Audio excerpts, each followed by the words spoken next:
भगवान राम के चरित्र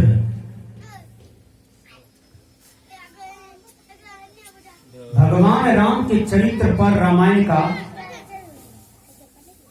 निर्माण हुआ। रामायण जैसे अमृत ग्रंथ का जन्म हो गया। भगवान राम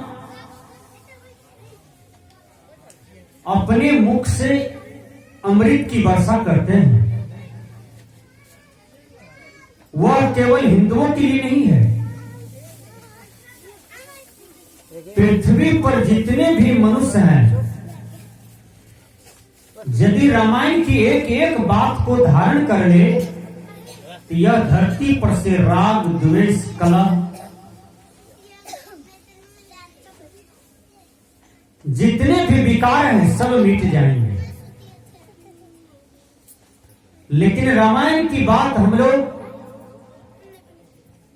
थोड़ा सा भी ग्रहण कर लें तो यह धरती पर स्वर्ग ही स्वर्ग उतर जाएगा। भगवान राम अपने मुख से व्यक्त करते हैं, प्रातः काल उठ के रघुनाथा, माता पिता गुरु नावहि माथा। भगवान राम कहते हैं प्रातः काल उठ के रघुनाथा, मात पिता गुरु नावहि माथा।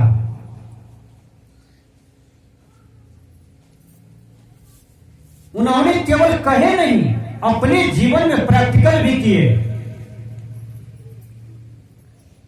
भगवान राम जब सुबह सुबह जगते हैं तो मां को प्रणाम, पिताजी को प्रणाम, और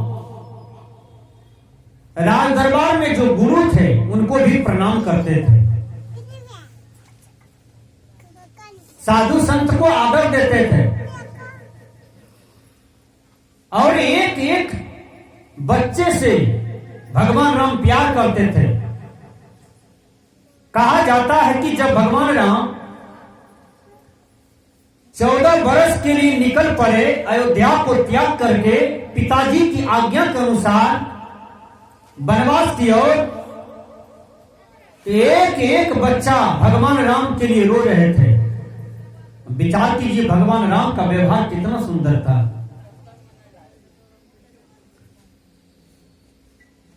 भगवान राम की व्यवहार इतना सुंदर है,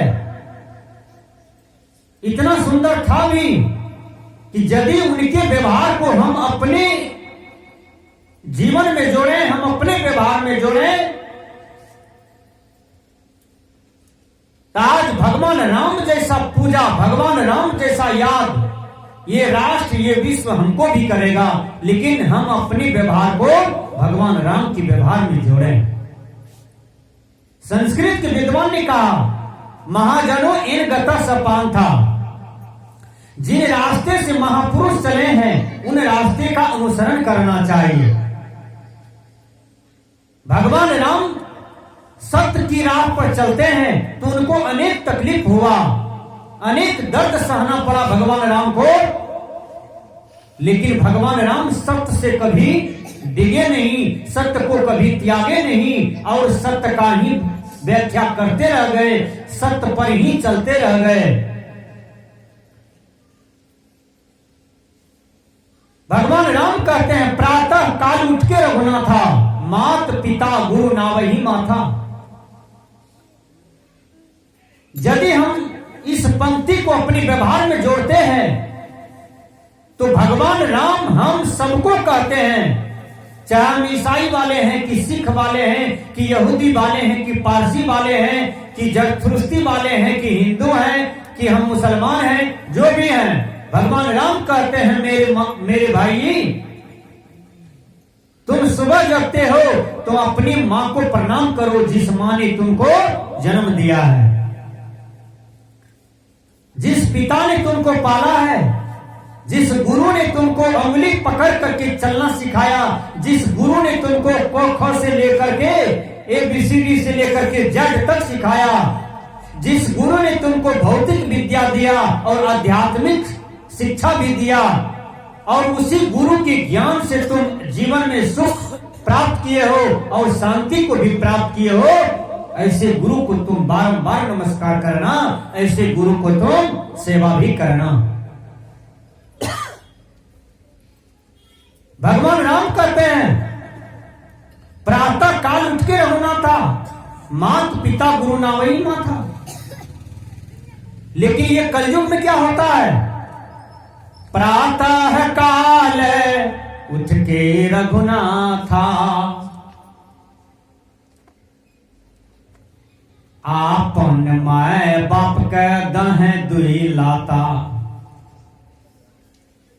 बूढ़ा मां बाप हो गया, जिस मां का दृष्टि चली गई,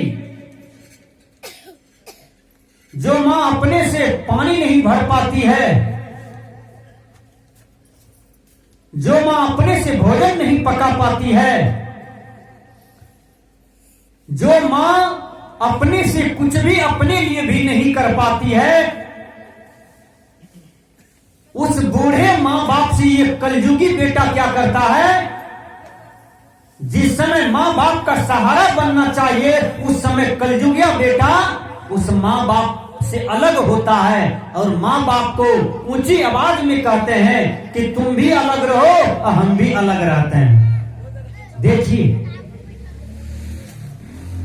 मां बाप एक पुत्र को क्यों पैदा करते हैं, दो पुत्र को क्यों पैदा करते हैं, इसलिए कि जब हम बूढ़ा बूढ़ी हो जाएंगे, अब काम करने से लाचार हो जाएंगे, अपना काम अपने से नहीं कर पाएंगे, तो यही बेटा मेरा सहारा बनेगा। लेकिन कलयुग में क्या होता है, जब मां बाप लाचार हो जाता है, उसी समय मां बाप से अलग भी हो जाते हैं, कहते हैं तुम बूढ़ा बूढ़ी अलग रहो, अपना काम अपने से करो, अपना दुख धंधा अपने से करो, हम अपना दुख धंधा हम अपना बुझेंगे। देखिए ये कैसा समाज हो गया, कैसा राष्ट्र हो गया, कैसा युवक हो गया, विचार कीजिए, हम कैसा पुत्र हो गए।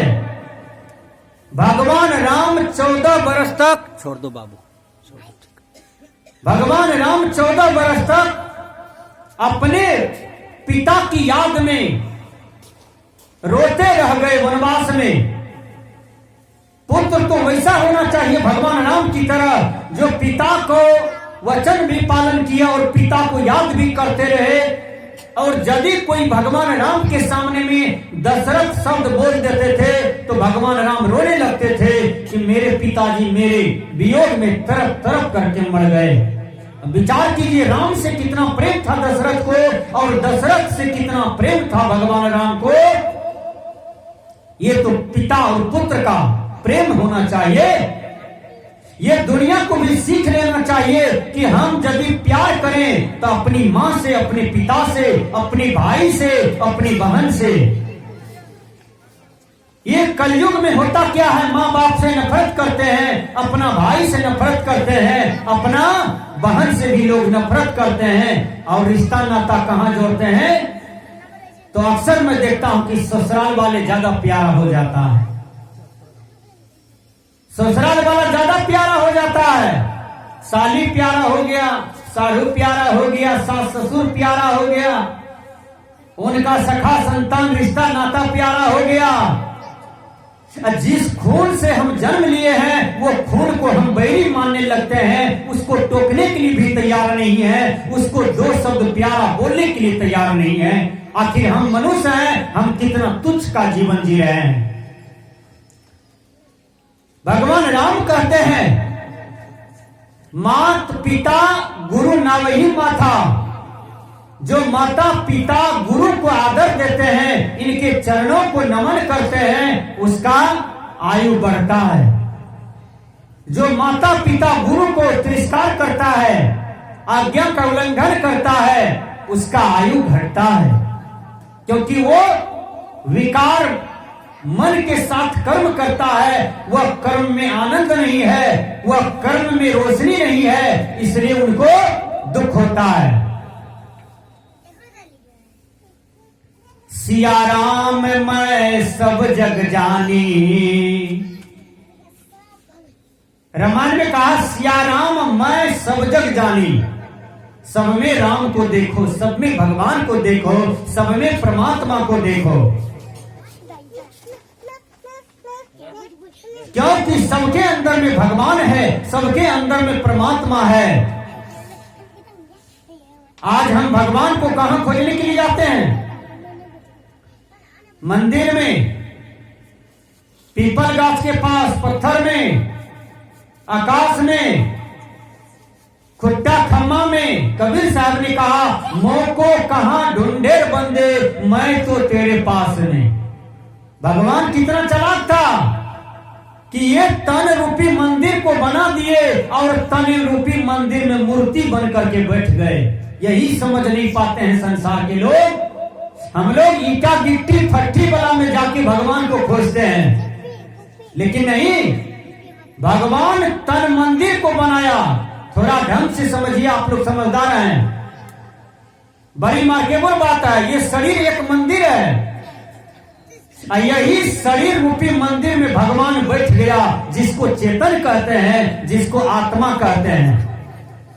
विचार कीजिए, यही आत्मा को जब कुसंग मिलता है तो यही आत्मा दुष्ट आत्मा हो जाता है, यही आत्मा नीच आत्मा हो जाता है। जब यही आत्मा अच्छी संगति में जाता है तो यही आत्मा महान आत्मा हो जाता है, यही आत्मा परमात्मा हो जाता है। सिया राम मैं सब जग जानी। सब में राम को देखें, सब में भगवान को देखें, क्योंकि आपके अंदर में भी राम बैठा है और सबके अंदर में राम बैठा है। एक चींटी के अंदर में भी राम बैठा है। एक सुगर, कुत्ता, बिलाय, नेरिया, खेड़िया, गाय, माल, सब में राम बैठे हैं। इसलिए कोई किसी को दुख न दे, कोई किसी को न सतावे। मुझ में राम तुझ में राम। जे बच्चिया के छठिहार नाना 251 दलके नंदकिशोर बाबू तुलसिया। नंदकिशोर बाबू जिस बच्चिया का छठियार है, उसके नाना जी 251 रुपया दान दिए हैं अपनी नतनी के उपलक्ष्य में। बहुत बहुत धन्यवाद नंदकिशोर बाबू को। मुझ में राम तुझ में राम, सब में राम। सब में राम को देखिए। जब यह दृष्टि हमारे अंदर में हो जाएगी कि जैसा राम हमारे अंदर में है वैसा ही राम सबके अंदर में है, तो घाव काहे पर घालम। विचार कीजिए, किनसे हम जलेंगे, किनसे हम वैर करेंगे, किनसे हम ईर्ष्या करेंगे। जैसा अपना बेटी वैसा पराया का भी बेटी होता है ना। ये अंधे मानव को देखिए। एक जगह भगवान राम कहते हैं कि सब में राम है। ऐ मेरे हिंदुओं, जब तुम रामायण को मानते हो तो सिया राम मैं सब जग जानी, तुम में भी राम है और सब मनुष्य के अंदर में राम है। तो जैसा ये अपना बेटी है वैसा दूसरे का भी बेटी है।